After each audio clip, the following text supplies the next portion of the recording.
Halo semua, kembali lagi di channel ini. Sebelum kita lanjut, silahkan subscribe channel ini, agar kalian dapat notifikasi film-film selanjutnya.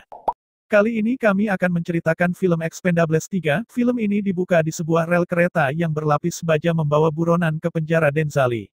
Di film ini yang paling menarik adalah The Expendables, terbang dengan helikopter yang dikemudikan oleh pemimpin Barney Ross, Sylvester Stallone. Geng itu telah memasang kabel beberapa mil di bawahnya. Lee Christmas, Jason Statham, Gunnar Jensen, Dolph Lundgren, dan Toll Roth, Randy Couture, mulai menembaki para penjaga, dan penjaga pun membalas tembakan yang menyerang ke arah mereka. Mereka bertiga melompat ke atap dan mulai berkelahi dengan para penjaga. Kemudian saat Natal masuk ke dalam kereta dan mengambil salah satu narapidana, yaitu seorang pria yang mereka sebut Dokter Kematian, Wesley Snipes. Natal mencoba membebaskannya dan mencoba mengeluarkannya, tetapi Doc berhenti untuk menatap potret seorang jenderal, lalu mereka naik ke atap kereta lagi, tapi Doc punya rencana lain. Dia berlari ke depan kereta membunuh setiap penjaga di jalannya, dan dia mengarahkan kereta langsung ke penjara, sehingga membunuh sang jenderal dan meledakkan seluruh tempat tersebut. Doc kebetulan adalah seorang mantan Expendable, seperti yang dia ceritakan pada Gunnar and Roth. Dia sudah membunuh banyak orang, tapi pada saat dia di penjara kasusnya berbeda karena bukan kasus membunuh banyak orang melainkan kasus penggelapan pajak kiasan untuk masalah hukum Snipes.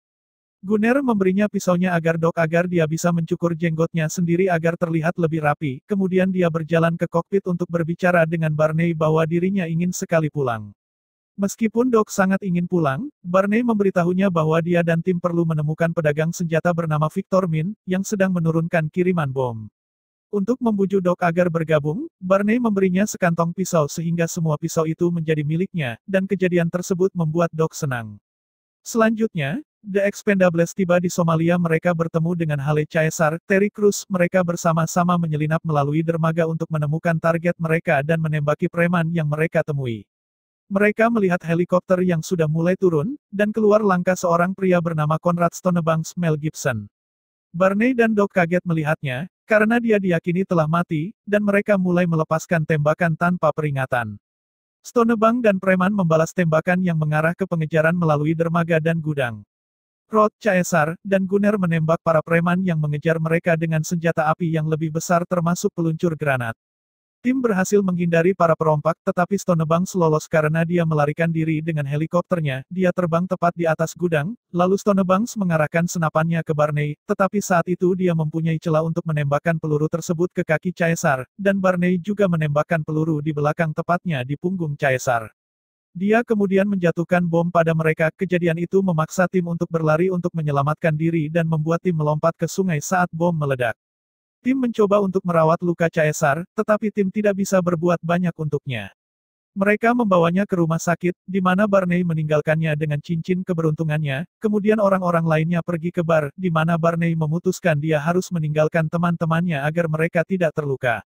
Dia meninggalkan bar, dengan Natal berlari untuk meyakinkannya agar dia tidak perlu pergi, tapi pikiran Barney sudah bulat, dia tetap pergi agar orang lain tidak terluka. Barney pergi ke Las Vegas untuk bertemu dengan seorang teman lama, Bonaparte, Kelsey Grammer, dengan tujuan merekrut anggota tim baru yang lebih muda untuk The Expendables. Bonaparte setuju setelah mengetahui bahwa Stonebanks masih hidup. Perhentian pertama mereka adalah di Wyoming di mana mereka bertemu Ton, Glenn Powell, yang memiliki keterampilan meretas yang baik. Dia diperkenalkan ketika dia terlihat sedang memanjat batu kemudian melompat dengan parasutnya. Barney dan Bonaparte kemudian menuju ke New York dan pergi ke klub malam. Di sana dia bertemu dengan tuan rumah yaitu Luna, Ronda Rousey. Barney menyaksikannya saat sedang beraksi. Dia mengalahkan beberapa pria yang menyebabkan masalah di sana. Orang berikutnya bernama Galgo, Antonio Banderas, yang memalsukan resumenya untuk masuk. Bonaparte menolaknya setelah mendengar bahwa tim terakhirnya melepaskannya, meskipun Galgo memohon dan bersikeras bahwa dia memiliki keterampilan tempur dan senjata yang luar biasa. Barney dan Bonaparte melanjutkan perjalanan ke pangkalan udara di California. Di sana mereka bertemu Mars, Victor Ortiz. Dia ahli dengan senjata, dan membuat Barney langsung menyukainya. Orang terakhir dalam daftar mereka ditemukan berkelahi di Meksiko. Namanya John Smiley, Kellan Lutz. Dia memiliki sikap pemarah dan tidak peduli untuk mendengarkan apa yang ditawarkan Barney kepadanya, tetapi setelah itu dia memutuskan untuk bergabung. Barney mengumpulkan anggota baru dan memperkenalkan mereka kepada teman-teman lamanya sebelum berangkat bersama mereka untuk mendapatkan Stonebanks. Tim lama yang melihat para pemuda dan wanita sebagai amatir. Drummer memberitahu Barney bahwa Chia ingin Stonebanks tetap hidup agar dia diadili saja di pengadilan Den Haag. Trance dengan Barney terbang bersama rekrutan muda untuk menemukan Stonebanks. Smiley bertanya kepada Barney mengapa mereka memburu Stonebanks, tapi Barney memberikannya folder yang menggambarkan jumlah kejahatan perang dan kekejaman yang dilakukan oleh Stonebanks. Tim tersebut turun di Rumania dan menghabiskan waktu untuk memata-matai Stonebanks selama perjalanannya untuk membeli karya seni dan mengetahui bahwa ia berencana membuat kesepakatan dengan pedagang senjata lain. Ton datang dengan rencana yang sudah diatur dengan hati-hati di mana tim akan melakukan pengamanan dan pengawasan sebelum mendapatkan Stonebanks. Ini merupakan rencana yang lebih baik daripada yang akan dibuat Barney. Tim menyusup turun ke gudang tempat perdagangan. Mereka menembak melalui preman yang berdiri di jalan mereka sebelum mereka menangkap Stonebanks. Mereka membawanya pergi dengan Van, di mana dia mengaku agak terkejut dengan kerja tim baru. Di situ terungkap bahwa Stonebanks adalah salah satu pendiri The Expendables dengan Barney, tetapi dia menjadi buruk setelah memutuskan bahwa dia tidak puas dengan pekerjaan yang dia dan Barney lakukan untuk memutuskan dan menghasilkan uang yang lebih baik dengan melakukan perbuatan kotor. Stonebanks mencoba untuk membunuh Barney, tetapi dia tahu Stonebanks tidak akan melakukannya. Di luar, premannya turun dari helikopter dan menembakkan granat ke arah Van, menyebabkannya jatuh dan melempar semua orang keluar dari Van. Barney bangkit dan meraih pistol untuk membunuh Stonebanks, tetapi salah satu preman menembakkan granat lain, dan melemparkan Barney dari jembatan dan turun ke jurang. Para preman hampir mengeksekusi anggota tim lainnya, tetapi Stonebanks ingin mereka tetap hidup. Barney bertemu dengan Trance dan diperlihatkan video yang dikirim oleh Stonebanks dari Ton, Mars, Luna, dan Smiley karena semuanya direkam olehnya.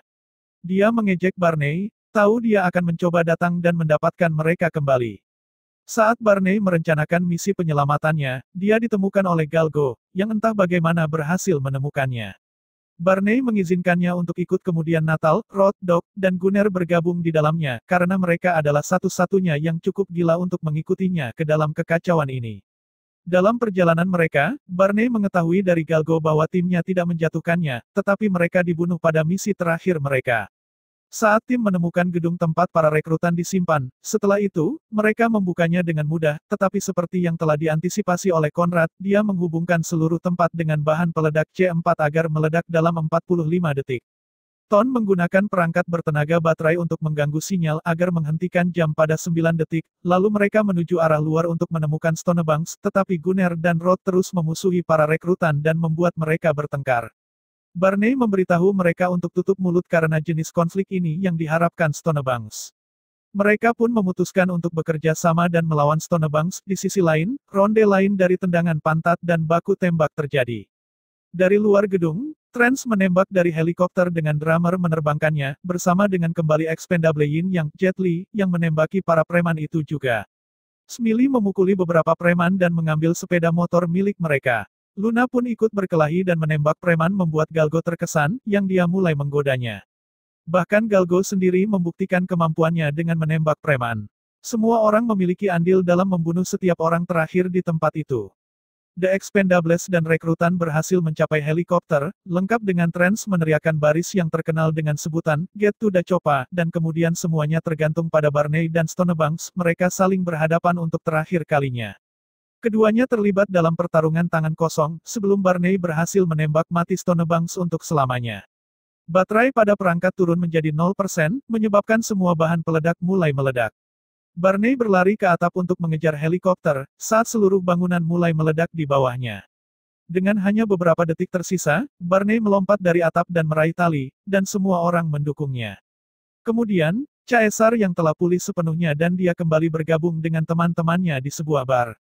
Keempat orang yang menjadi rekrutan tersebut sekarang menjadi anggota resmi The Expendables bersama dengan Galgo, yang menampilkan gembiranya. Luna pergi untuk mencium pipi Barney karena dia telah merawat mereka dan Smiley memiliki sedikit olok-olok dengan Barney, menyarankan dia agar menjadi pemimpin berikutnya. Barney menyuruhnya untuk terus bermimpi. Christmas dan Doc melempar pisau ke papan dart untuk melihat siapa yang lebih baik. Mereka berdua tepat sasaran, tapi pisau Doc jatuh. Keempat rekrutan itu kemudian naik ke atas panggung dan menyanyikan karaoke untuk orang tua, Neil Young.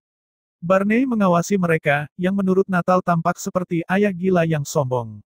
Dia bercanda bahwa itu pujian. Film pun selesai. Itulah tadi alur cerita dalam film Expendables 3. Jangan lupa subscribe, share, dan komen untuk mendapatkan alur-alur cerita selanjutnya. Terima kasih sudah menonton dan sampai jumpa lagi di alur cerita film-film selanjutnya.